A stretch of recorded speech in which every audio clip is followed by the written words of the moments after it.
Welcome to the AW Services YouTube channel and a video today on pyrotechnics. This here, what you see in front of you in bits, is a Maitre pyroflash angled pod. This is for use. You can use this to fire pyrotechnics such as glitter and streamer cartridges. You cannot use this to fire standard pyroflash smoke flash cartridges, and I'll go into that shortly. But I've had this for many years, purchased it, lots of money, £100 when I bought it. Very heavy gauge steel. This is the actual firing pod that sits inside, located in this frame like that, held in place by steel rods and springs, so you can set the angle on there. And those are the contacts inside. So I'll talk a bit more about this. So when I purchased this, I wanted to use it for various stage effects.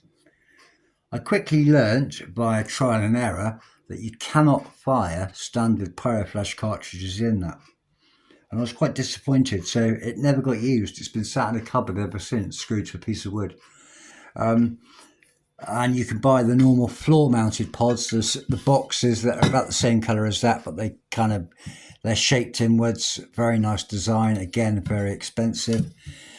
So this here is a really old, I kept it in my bookcase for years, it's never been used. This here is a Maitre pyroflash theatrical flash pod large. 1200B is the order product code. The top of it, the paper got a bit weak, so I just stuck some sellotape over it. It's never going to be fired. So this here, and the pins on the bottom, so the pins that you see here when the camera focuses plug into the reverse side of this box, and then when it's all put together, a cartridge should in theory sit like that. But you cannot fire this in the angled pod, and the reason being is safety. If you were able to fit that into here and fire it, the shape and the sidewalls on the actual frame would cause you problems with health and safety. My reason being, and my methodology, is if this was to emit a lot of heat, a bit of gas, lots of smoke, it's going to burn the sides of this, and it's also going to cause maybe deflection issues, which can then incur upon safety, because you may be causing the dynamic, or the way that this fires, the dynamic characteristics of how this emits its smoke, its heat, its flame, its burst, its flash, could bounce off the side of that and maybe set fire to scenery, or it could eject into a member of the audience and cause you problems there. So they've been very clever. So when they designed this, they probably spent millions of pounds in R&D to come up with this technology at the time, and they still do. They use Bolgin 3 amp 3-pole connectors. They're only using 2 poles of that, which are the bottom 2 poles. Very, very good heavy duty sockets. Been around since the 70s, maybe longer than that. So what they've done, they designed this and they thought, let's alter the pin spacing. So if you were to get a bigger, fatter cartridge, which is your confetti, your streamer cartridges, the pin pitch, or the space between the center of these pins, differs.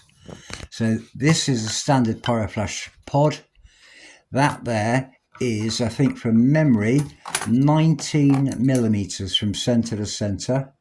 So I've got my digital calipers, set them on 0. I'm just trying to do this with one hand, so the camera might be a bit skewed for a second while my brain's working.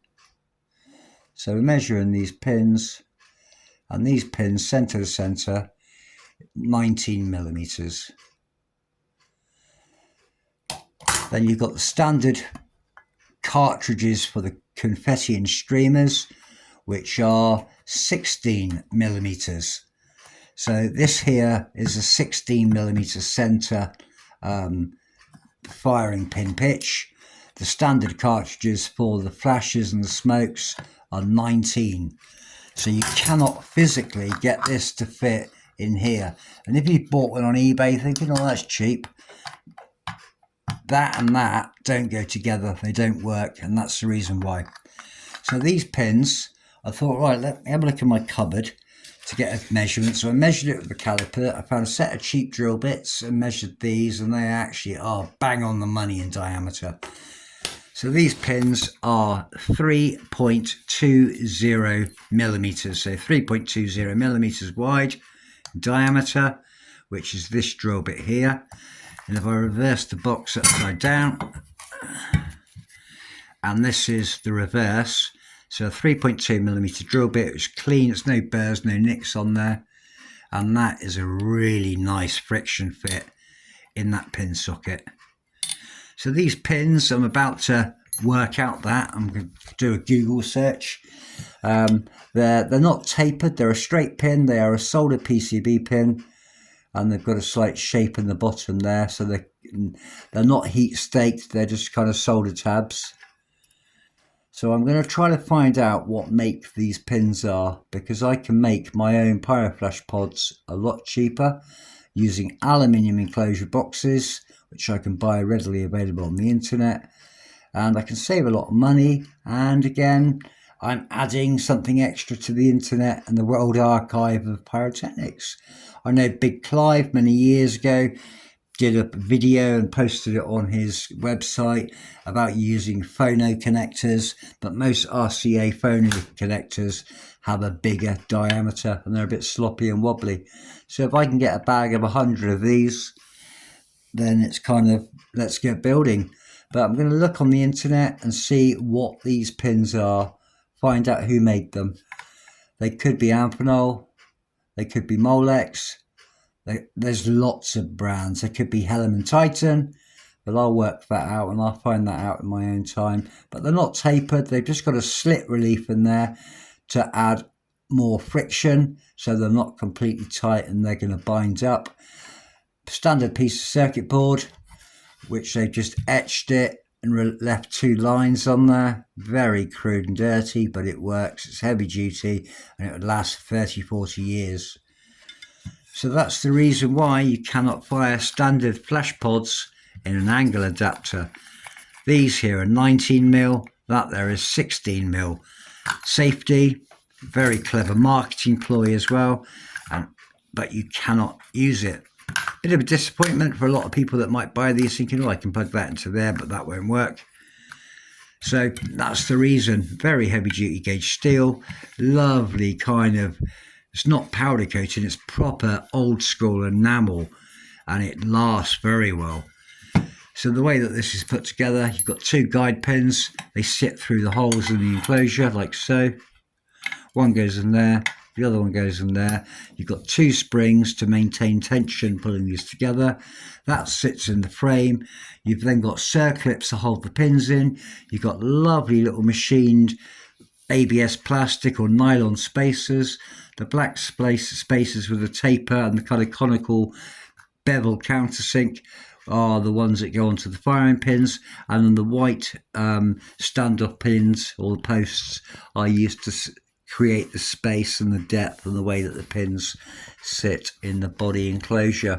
But if you've reversed engineered a Maitre pyroflash pod and you know what these brass pins are, or you can identify the manufacturer where you can get these pins from, drop a comment below, add your piece of information into my video, and we can maybe help more people out there and make things a little bit more affordable. I know certain companies would object because, you know, you're not copying their design, but you're making something for yourself.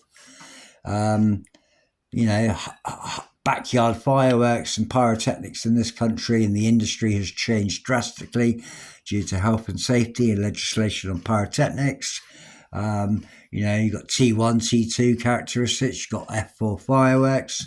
Professional grade, you need a PWSK, persons with specialist knowledge to buy certain pyrotechnic devices nowadays.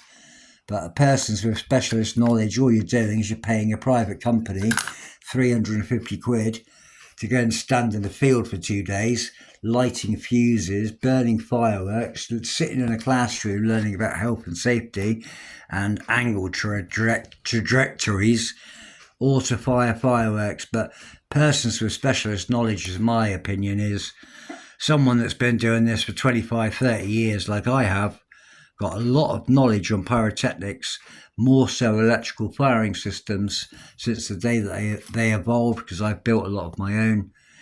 But, you know, how do you determine whether somebody is safe? How do you know if they have that specialist knowledge? Paying a private consultancy company to write a ticket and say, yeah, that person knows that, and then the insurance company are happy. Load of BS in my opinion. But there you go, save me waffling. This video is on the Maitre pyroflash angle pod and the reverse engineering and identification of the component parts. If you like this video, subscribe, support the channel, help it grow. Press the bell icon for notifications when new videos are published. Give the video a like if you enjoy it. Give it a thumbs down if you dislike it. Either way, it helps the algorithm on YouTube. Share it with your friends. Leave a comment. Thank you for watching AW Services.